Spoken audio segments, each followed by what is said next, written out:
Welcome to Fast Track Gains. I'm here to help you accelerate your gains. This is the sixth episode of my eighth series, the Unsung Heroes. As promised, in this episode, I will introduce the neighbor of our fifth unsung hero, the mid and lower traps. But unlike the previous three heroes that are siblings of a muscle group, the sixth hero is actually a group of muscles. This group of muscles are all incredibly small compared to the major muscle groups. Hence, most fitness channels will not even bother to mention them. But they're one of the most important parts of your shoulders and are essential in almost every type of shoulder movement. And when people have finally discovered their importance after an injury, it is already too late. So, without further ado, it is time to introduce our sixth hero, the rotator cuff. The rotator cuff is a common name for the group of four distinct muscles and their tendons, which provide strength and stability during motion to the shoulder complex.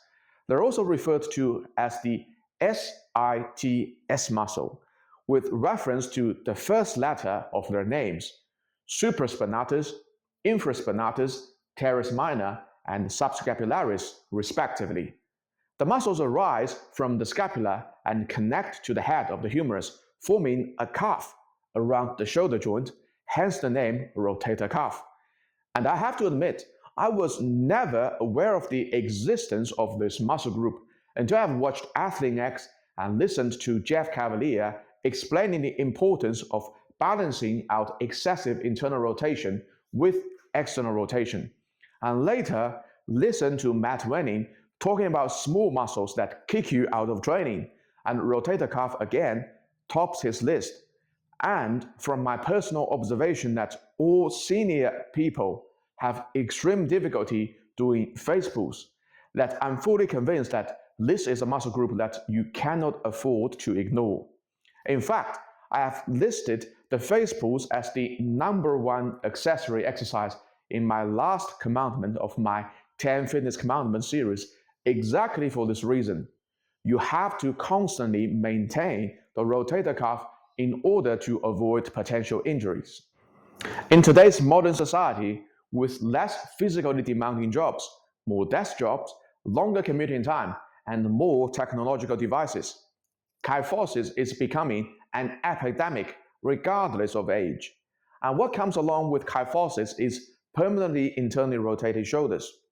As the rotator cuff is in charge of maintaining the proper location of the shoulder joint, the internal rotation will add extra strain on this muscle group. And if you're obsessed with exercises like bench press or vertical pulls that involve internal rotation and don't do sufficient volume of external rotation to counterbalance it, it is only a matter of time that you will run into shoulder problems. That's why, according to Dr. John Rosson, on top of 3-to-1 pull to push ratio, you should also implement a 2-to-1 horizontal roll to vertical pull ratio to maintain your long-term shoulder balance. However, this may still not be enough. You need some exercises that specifically address the rotator cuff muscles, and that's why face pulls come in handy.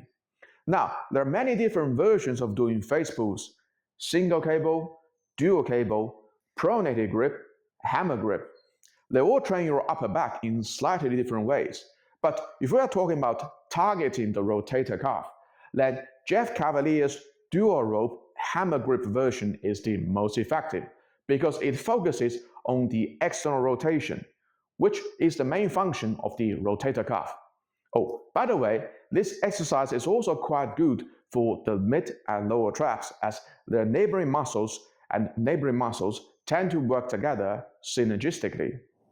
Apart from face pulls that can be regarded as an exercise that can be progressively overloaded, all the other rotator cuff exercises like cable or band external rotation or side lying external rotation, they more or less fall under the category of corrective or rehabilitative exercises because you can only use tiny amount of weights and do the exercise in a very small range of motion.